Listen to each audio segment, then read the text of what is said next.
Maintenant que vous savez ce qu'il en est de la précarité menstruelle en France, j'aimerais vous en apprendre plus sur l'histoire de ces serviettes hygiéniques et de comment les femmes faisaient avant quand ça n'existait pas.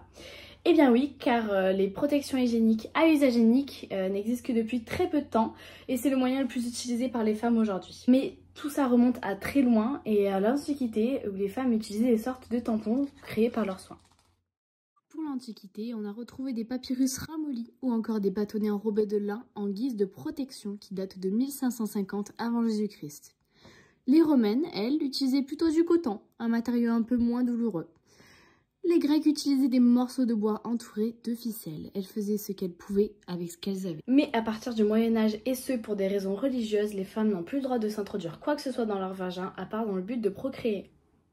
Ce sont donc des jupons de règles qui sont mis au goût du jour. Ils étaient très inconfortables. Dans les familles les plus aisées, on avait même des chiffons pour les règles qu'on appelait chauffoirs. Ces chauffoirs tenaient grâce à des ceintures de tissu. Alors que la précarité menstruelle touche toutes les personnes en situation de précarité aujourd'hui, c'était aussi le cas durant toute l'histoire. Certaines femmes, au Moyen-Âge, étaient même obligées de s'isoler au moment de leurs règles car leur perte pouvait être vue comme maléfique. Mais le point négatif de cette utilisation, c'est le manque cruel d'hygiène et c'est Louis Pasteur, au 19e siècle, qui va le démontrer grâce à sa théorie des germes. Va être créé grâce à la machine à filer le coton des ceintures sanitaires avec des tissus beaucoup plus accessibles à tous. En plus de ça, ces protections absorbaient beaucoup plus, sont lavables et réutilisables, ce qui est une grande avancée pour les femmes. Une avancée progressive pour les femmes qui vont enfin arriver, les serviettes hygiéniques jetables. C'est en effet en 1920 que la première serviette hygiénique jetable est mise en vente. Elle s'appelle Kotex et a été créée par la marque Kimberly-Clark.